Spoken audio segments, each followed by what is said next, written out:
Shetty, founder of EKA Educational and Charitable Trust. I welcome you all back to another episode of EKA's podcast. Today we have with us someone who has been quietly but yet very powerfully shaping the space of creative therapies in Bangalore. With years of experience working with children, families and diverse needs, we have with us Anjana Devi Badrinath, who brings a deep understanding how art can go beyond expression to become a therapeutic tool. Welcome Anjana, it's truly a great honor and pleasure to have you with us today. Thank you so much, Shanti. And it's my honor to be here as well. Thank you so much. So before I do the introduction, I would like to understand where your journey has started, because coming from your personal experience would help our viewers and all of us to understand the professional journey of yours. Can you help us understand your introduction, please, in your own words? Definitely. So it's been an inspiring and evolving journey. So it's always been in the space of teaching. So I've had experience of teaching children in the US. So I was teaching at an art education foundation there in the weekend. And my regular job was teaching at a community college. I was teaching business technology courses.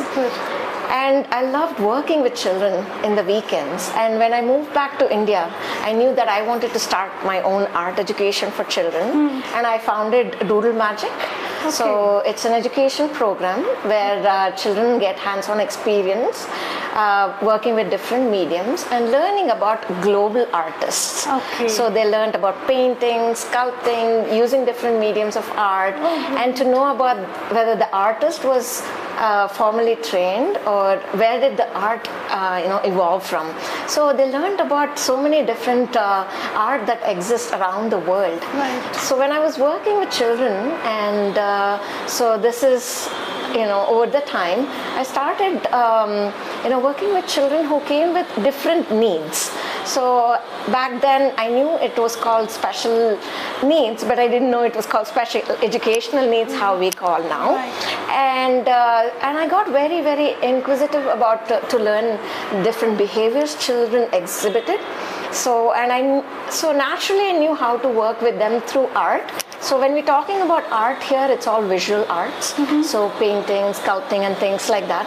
So then I wanted to study and enable myself so that I have good information about child development, child psychology. So I did my early childhood education from Symbiosis Pune. And I was working with Neve then, Neve schools. So once I finished working at Neve, and I started working with Badrinath Education Trust, and I was working at the Junior Center, and I wanted to study further, and that was when I did my master's in special education from Northampton University. And that opened up so much more for me, right? It inspired me, enabled me, and enriched me. So, and I've been using art-based practices to remediate children's concern. So I worked with children with autism spectrum disorder, then ADHD, and other special educational needs. So having been in that space, and although I enjoyed working with children, and I had a personal experience of myself, so I was battling with my infertility issues. And I started expressing my feelings and emotions. I mean, obviously none of them got to see except my own family members. So when I started making a lot of abstract art, and I saw how it helped me release my own emotions, not having to talk about it. So, and that led me to explore more about how this art has so much healing abilities. So, and after doing a lot of research, so I signed up for master's diploma from University of from Canadian International Institute. I see. Awesome. It's okay. So I studied further. I did my postmaster's diploma in art psychotherapy from Canadian International Institute of Art Therapy. I see. And that was 3 years postmaster's training. Wow. So here I am in the space of art therapy. So I just love being here. I work with children, adolescents, young adults, and women. Wow, across the age group and yes. Great. So whatever journey you've just now explained to Anjana, it reminds me of a saying that a teacher is an eternal learner. So I can see that you've always been throughout learning and exploring so that you can become more professionally adept and so that you can deliver. Yes. Brilliant. So out of all this different journeys of educational and then personal experience and all, is there any turning point where you realize that this is what I want to be and this is where I know exactly want to get professionally done so that I can do a better. So you had been a trainer, art trainer, and then you've done a professional course in therapy as well. So where was that turning point that you felt that you need to do it? Was there any incident or something that caused it? As I was mentioning, it was my personal journey, I right? see. Okay. So, and because the infertility inflicted a lot of stress and anxiety. I see. And I was going through certain treatments as well. And so when I found a way to, de-stress myself through art, that was the turning point for me. And growing up, I've always been, exposed to so much art. Right. Because my family is an artistic family. Right. So my dad loves to paint, and he's a jewelry designer, self-taught dancer, and my mother plays veena. Okay. And most of my family members, they have art in their blood. I can see so, that. And this was the particular turning point for me. And my exploration began to understand that I needed to do something in this space, go through the training from a reputed institution and a recognized one, right? Because there's so many institutions or institute offering this art therapy courses, and some of them offered certificate courses. So I wasn't sure whether that was the right fit for me. Okay. So then my research was almost for a year. Is it? Yes, Wow. yes. I took time That's to very explore, yeah. and that is when I understood this CIAT Institute, the Canadian International Institute for Art Therapy, was the right fit for me. Brilliant. I'm very happy to know that you've been able to do research and understand with clarity what exactly you want and how you want it. And that I think as a student and as a professional for your deliver, I think the clarity is much needed. Yes. Thank you so much for sharing this very important input, Anjana. So moving on, so many people often confuse oneself with an art teacher and an art therapist. So from your experience, how would you explain this fundamental difference between an art teacher or a trainer to an art therapist, the process and impact wise? That's an excellent question, Shanti, because it's a much needed one. People need to have information about this and understand that these two are different ways of working with children. So in the space of art education or art classes, the goal remains to produce art, right? Yeah. So, and where the teacher is teaching children and setting some goals, there is direct instructions, there's task completion, and so as I said, the end product is creating that art. Right. So there's a lot of skill, learning there. Yeah. Whereas in the space of art therapy, art is used as a tool. Correct. So we use drawing, painting, all of this creative process very differently in the space of art therapy to enable children to express their emotions and feelings through colors, textures, right? Through collage, working with paper, and understand what they are feeling within, right? And the main focus remains on their emotional well-being, and sorting out mental health issues. So it is about releasing the stress and anxiety. It's about if they had any traumatic experiences, it's about processing those complicated, experiences. And because this is something where you don't really have to talk about what you're feeling, and they find non-judgmental and a safe space to express those emotions. Yes, that's very important. Bubble anybody needs that confidence and all. Yes, and where they know they're not judged. for how they're making this piece. It's not about the end product, as I said. It's the process itself is healing, because through the process they are releasing so much of emotions, and then they talk about it later if they want to talk about it, because most of the children, their vocabulary is not so much, they don't want to articulate it in words, so they express that through art. It becomes such a strong voice for them. So can we say now that healing is a part of therapy itself, and healing is the goal of therapy? Right, healing is the goal of therapy. Yes. Great. Okay. So I really like the way you mentioned that art is one of the tools, so which helps me understand that there is a goal where you want to reach, and art is one of the forms to reach there. So healing is a journey that you're showing, that the process is a journey here. Definitely. Great. So it's a beautiful one, and it needs patience. Absolutely, right? Because nothing of these sorts have quick fixes for this, and in the days where we're looking for all this quick gratification to everything that needs to be taken care like a magic, this is a journey in itself. Absolutely. So happy to hear this from you, Anjana. Thank you, very Shanti. relieving, and it's instilling a lot of confidence that it's a very strategic process. Yes, and it's very structured. Great. So nice.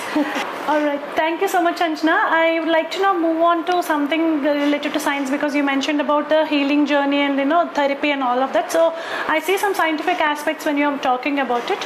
So on those lines, there are other therapies like music therapy, occupational therapy, which are backed by a little bit of science and how neurology is impacted and all of those. Like for example, if you see music therapy, there are studies that show that some ragas, for example, have a different impact. On those lines, even in the art therapy, is there any research or study that has happened that can help us understand whether anything like with respect to art, colors or textures or media that can help in neurological development or have a potential impact on the clients that we are working with? That's a wonderful question, Shanti. Definitely, art therapy is based in neuroscience, right?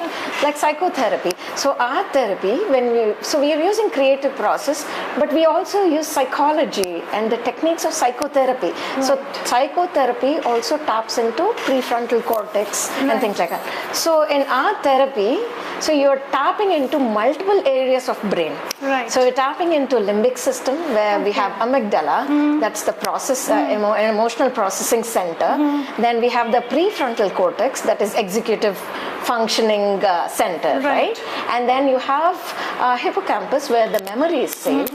So all of these different areas of the brain are tapped into through art therapy. I see. So, and art therapy, the research has shown that when somebody is engaged in creative process in the therapeutic setting or sometimes non-therapeutic setting, certain areas of the brain light up, especially the neuroimaging has shown that. So this is definitely based in science, right? So when we use certain art materials, so and here when we use art materials are very intentionally we use it.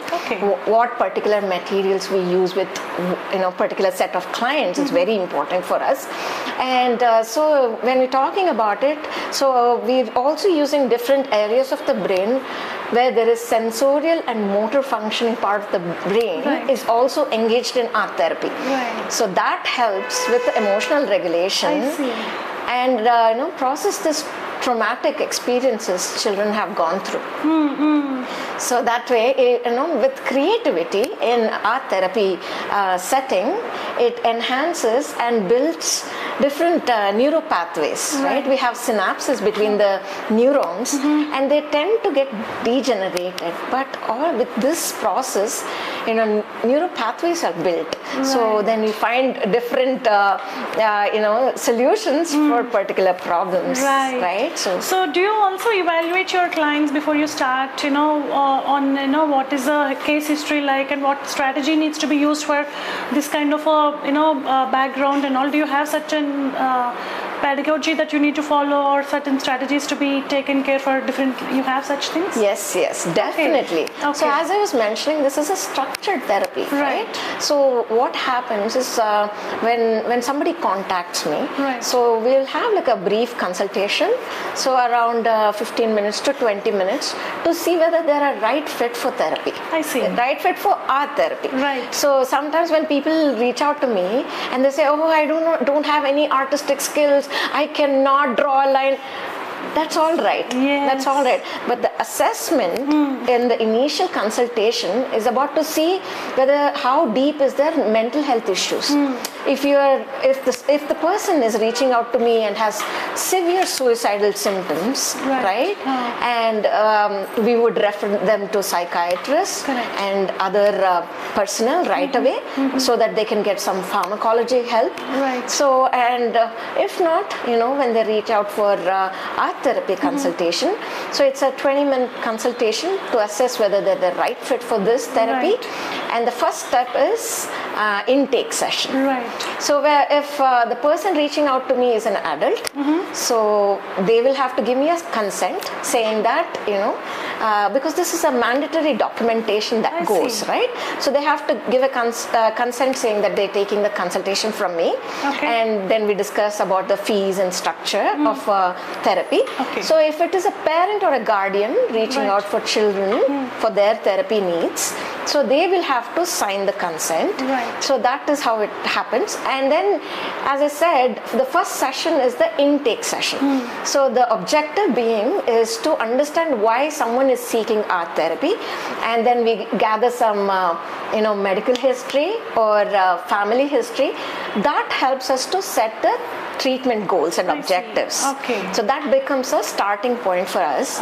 So that you understand why they are seeking. So it could be, say, oh, I don't know, I'm crying all the time, or it's been so stressful for me at work, or say they're going through divorce, or if somebody is going through grief and bereaving.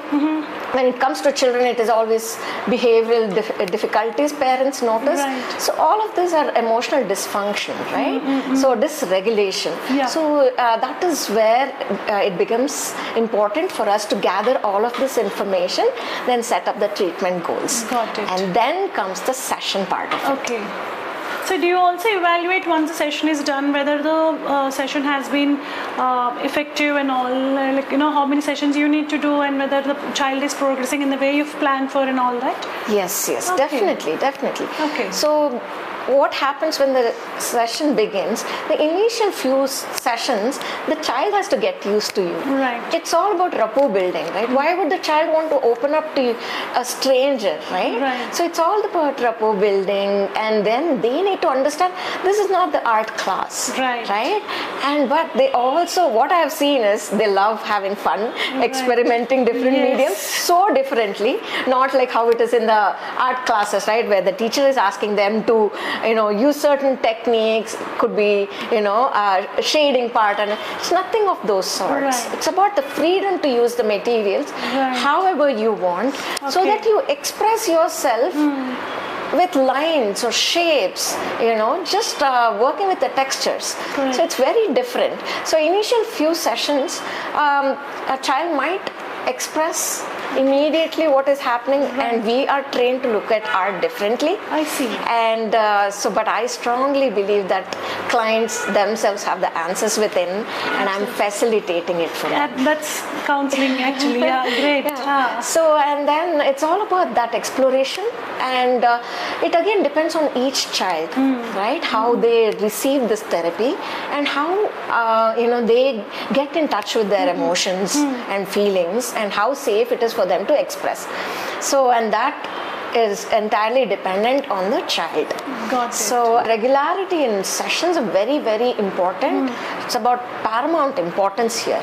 So that is why when children are coming, it helps me to understand at what level they are, and whether I have met my objectives, the treatment objectives and the goals. Sometimes the sessions are so dynamic. It changes, right? So we have certain art directives. Initially, we'll ask children to do that, but But some children are so creative, right? So they can make art spontaneously. Right. So how they come to each of the session is different, right? Their emotional states are different. So that is how each session is different. But all of their artwork, it is a journey, as I said, right? We document all of those art and digitally document it, and we make notes. They call session notes. And when the child is working with materials in the art, there's a lot of observation that's going in, how they process, right? And then we have like a conversation or a dialogue to process the art, what they have made, and that is when they make the meaning out of the art they've made. Right. So, and I get to understand how they relate certain colors or the textures or the form or the sequence, or it's just an abstract that has enabled them to tap into certain areas of their own emotional states, and then understand, oh, I didn't know that I was feeling this way. Oh, I didn't know that was bothering me. So it brings about so much insight. So sessions are important. And since we're talking about it, I will also mention about the confidentiality issue, because all this artwork children make in the therapy setting, it's not even shared with parents. I see. As if I think there are any red flags, I see. that is when children's artwork is discussed with the parents. I see. Or if I see there is some kind of an abuse that a child is experiencing at home or elsewhere, so we will be informing the concerned personnel. Awesome. Okay.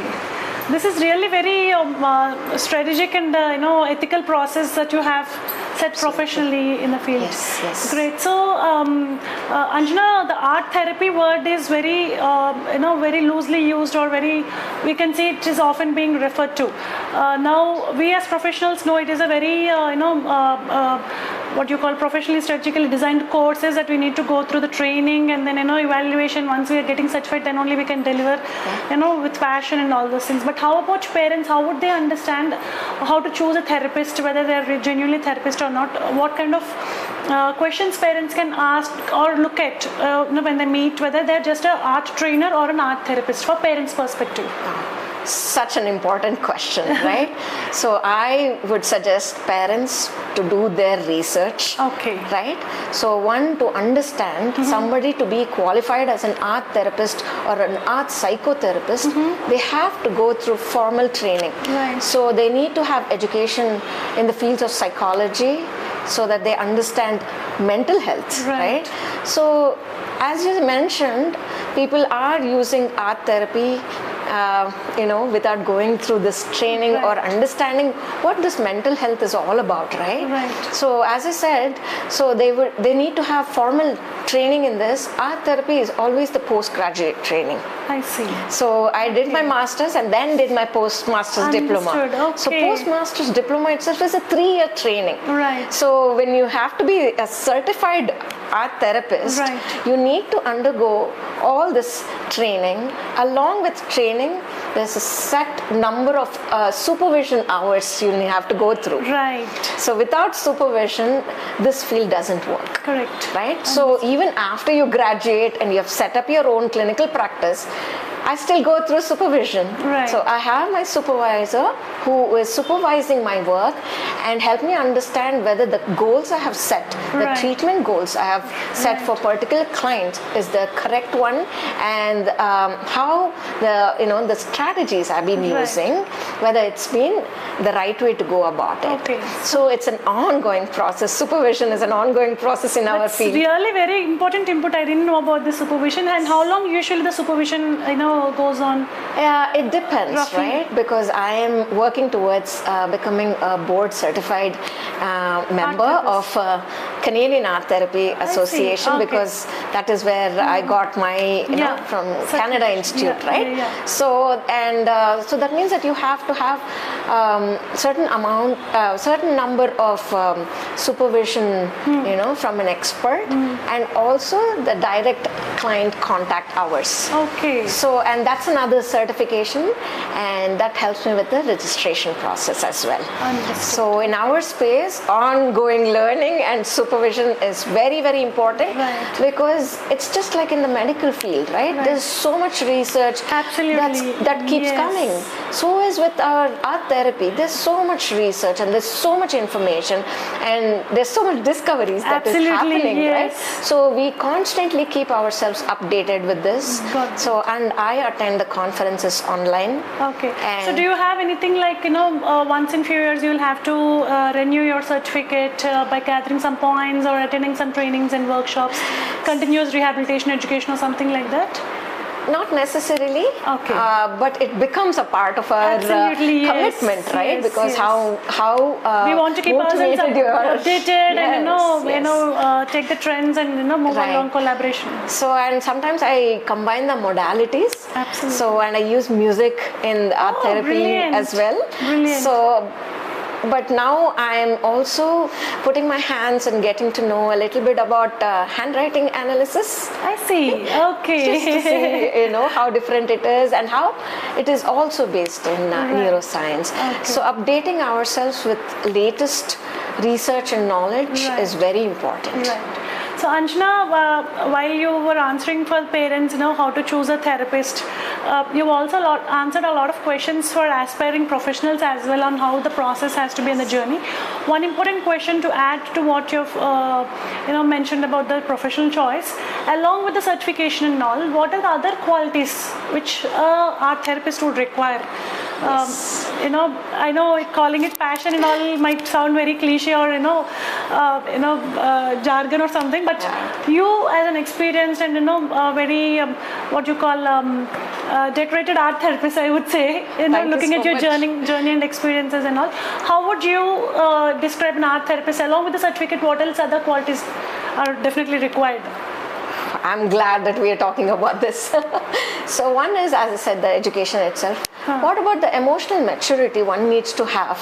They need to have some kind of self-regulation for themselves too, and enormous amount of patience, right? And love what you're doing. So you also need to have intrinsic motivation, right? Right. So these things are very, very important in our field. And since I work with children, so I've had the experience of working with an NGO, so where these are all girl children Okay.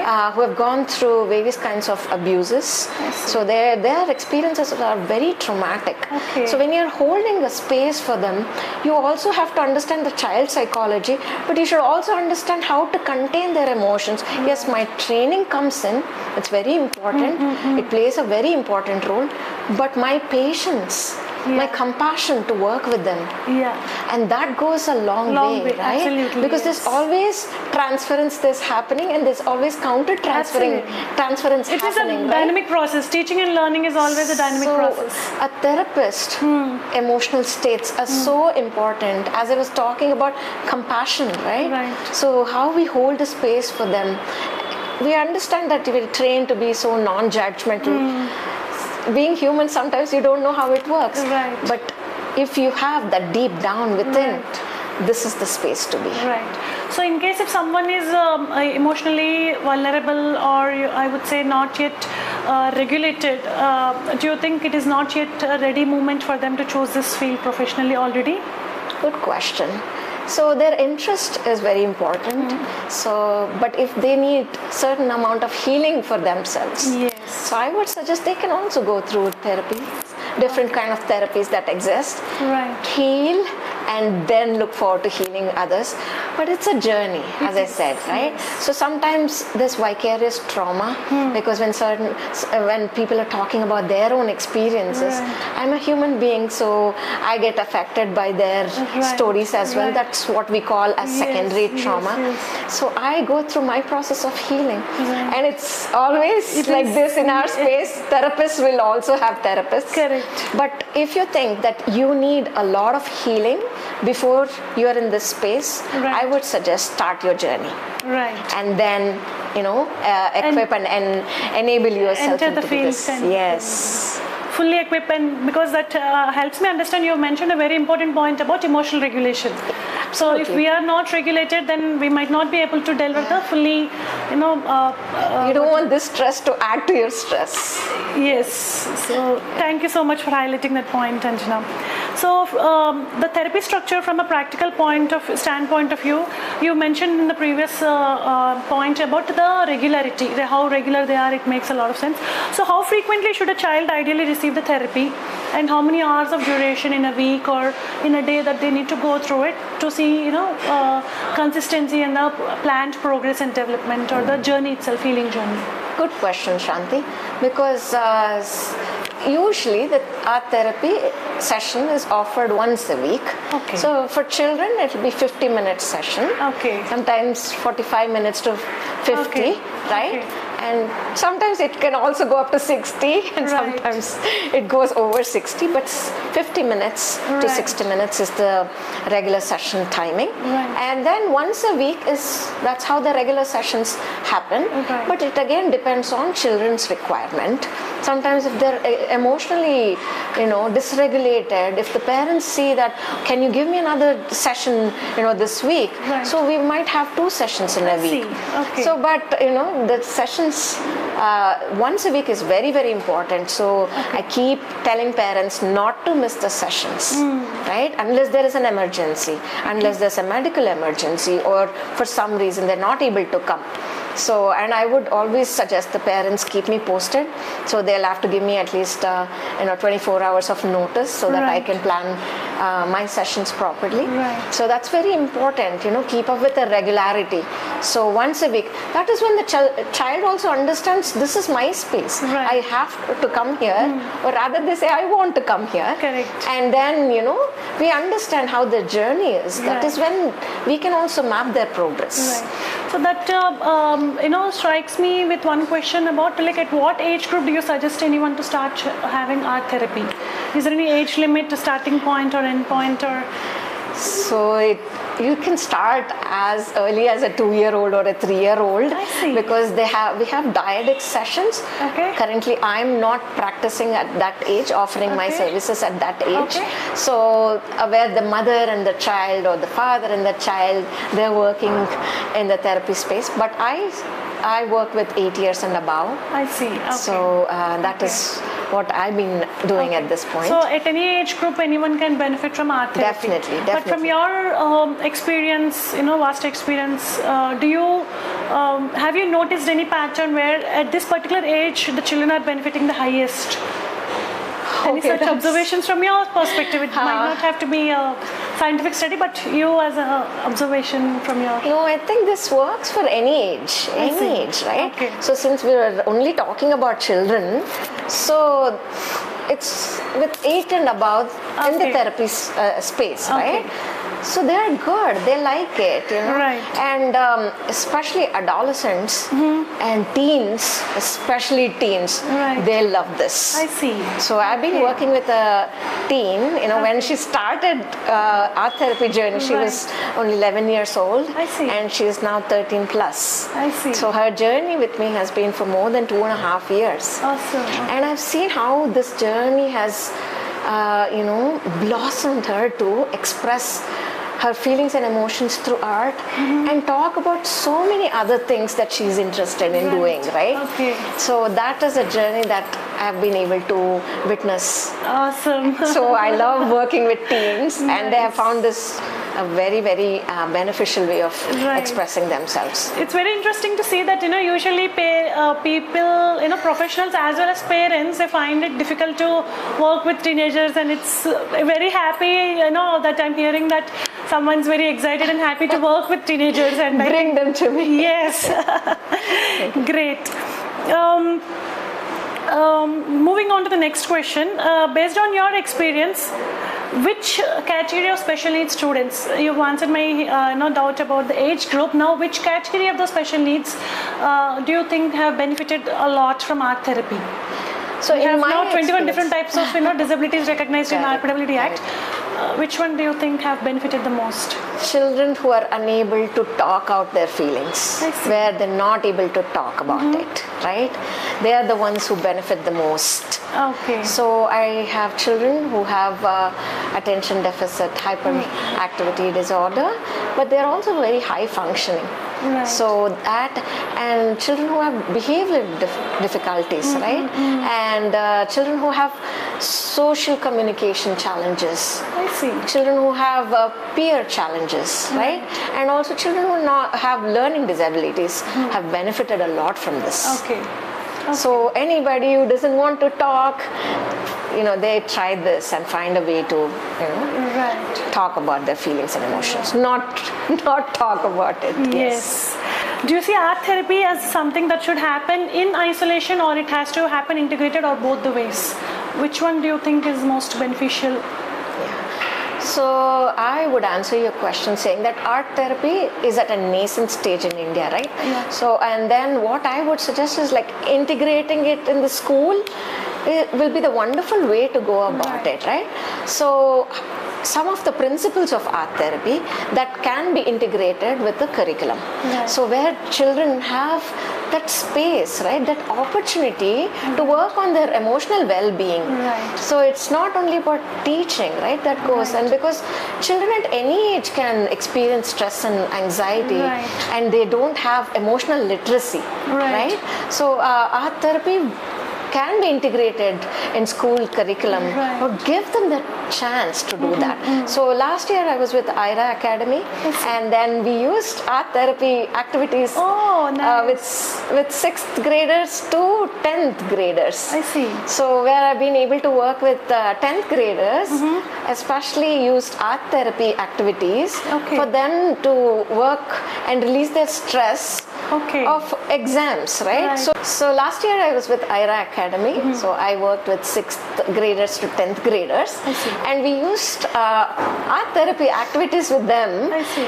and especially with 10th graders, because you know how stressful they can get Yes. when the exams are approaching, right? So we used art therapy to, not alleviate their stress, at least for their emotional Right. regulation, Yeah. and some activities they can do it at home. Right. So, and with 6th and 7th graders during the Mental Health Awareness Month, Right. they loved it. So they expressed their emotions and feelings through art, and I asked them to journal about their feelings. We incorporated a little bit of journaling into art making, so that was just wonderful. Awesome. And I actually saw how children benefited from it. Right. So, and they know that they can always use this wherever they are. They don't have to use it only in the school setting, right? Right. So they can go back home and they can Correct. start making art for But themselves. these group sessions, Anjana, in the mainstream school, the academy, any schools that you're I'm doing, or so- is it 1:1 sessions? So in the school, so Okay. I did work with certain children one-on-one. Okay. Because when certain children need more deeper therapy, Correct. Okay. hands-on therapy with them. So they have separate sessions. Okay. So we have individual goals planned out for Right. them, and this group sessions were these. You're right. So we did a combination of these two. Okay. It was just wonderful to see how children I see. benefited, and happy to have worked with children at the school. Awesome. Now, when you do group sessions, do you also have group sessions along with the child as well as the parents? Does such sessions also happen?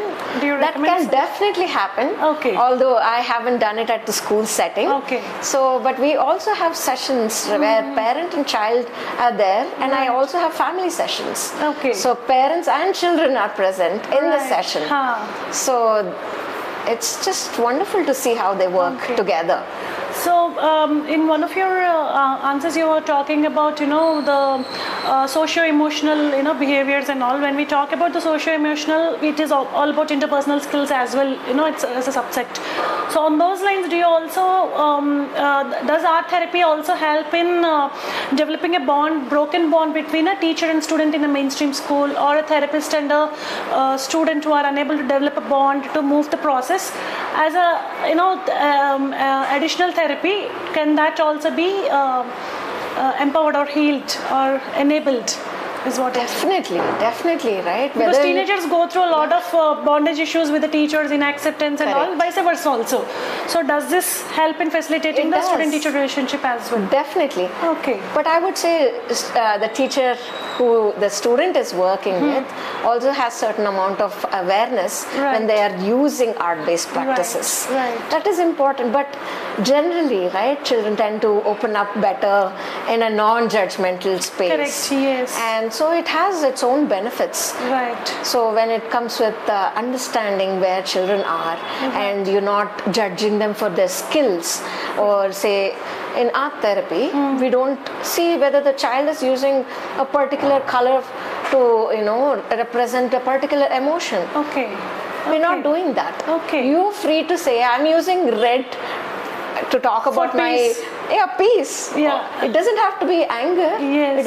It can be for love. Yes. Right. Yeah. So there are different ways to use this, Right. and we are not looking or judging them, through that lens. Got it. Great. Thank you so much. Have you had any experiences of integrating art therapy within the classrooms or school routines? You mentioned about the workshops. Were they, exclusive workshops, or were they as a part of the curricula in the mainstream classroom? So it was a part of this activity the school had planned early on. Okay. So it's it was also part of their curriculum. Routine and curriculum. Yes. Great. Okay. Especially with the last year, how I we see. worked. Okay. Awesome. So, okay, you answered this question. I will have to skip. Yes, this is a very important question. So, moving on, I would like to, you've given, a wide variety of diverse examples and, scenarios. So, out of all this, can you give us some, without disclosing the names of students or any schools or, setup, can you help us understand any good case study of yours where you felt that the art therapy has been, very impactful, and how the journey has been with any of your... This is very close to my heart. Okay. So I worked with a child at the NGO I was telling you. Yeah. The child had gone through various sexual abuses. Okay. And she also had intellectual disabilities. Okay. So because they come from very underprivileged families and things like that. So that child was about 12 years old. She just didn't want to sit with me. I see. And she was very unkempt, her hair was not tied, and so when I was talking to some of the facilitators at the center, they talked about her social interactions with other children in the rehabilitation center. She would just spit on their face, and I think the child had a lot of issues going on with such a traumatic experience the child had gone through. Yes. So initial stages, it was just about, I don't want to do this, right? The reluctance, the resistance. Right. And gradually, when she knew this was the regular sessions that was happening with her, and how it was just scribbling or something so non-representational, and it's okay. In some of the sessions, she didn't want her to talk. Right. Silence is equally respected in the space. Right. So when over the sessions, over like 6 to 7 months of sessions, her lines improved. Right. Her color combinations and a lot of other figures started appearing in her artwork. And then she would just come and hug me. She would say, I love you, Didi, or something like that. So there is a breakthrough moment. Great.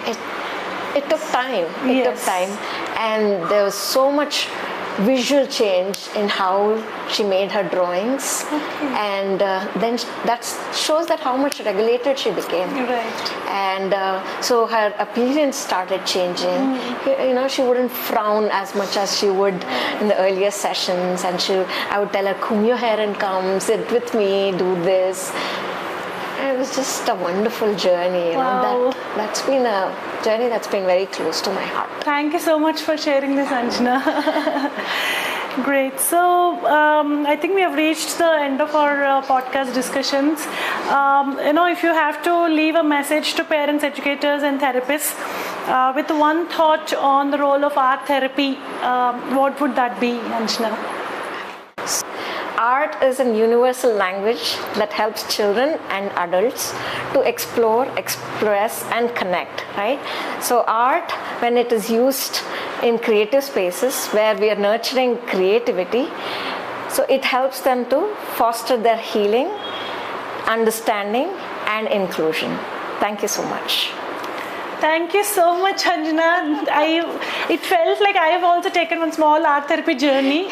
The way you've answered all my, various different doubts, it gave me a great path on understanding what is a journey and how it is all goal oriented, and and it's a process. It's not like you do this and you've got your answer and all that. And definitely, like any other therapeutic aspects, it's a process, and with patience and strategy, we can achieve anything and everything. I hope with your inputs, all our viewers will be able to get a brilliant idea about what art therapy is and the whole journeys. And we definitely look forward to catching up with you one more time, probably with a group of parents in a workshop, and our viewers can get a more practical understanding about what we have just discussed. Thank you so much for patiently answering all my queries and doubts.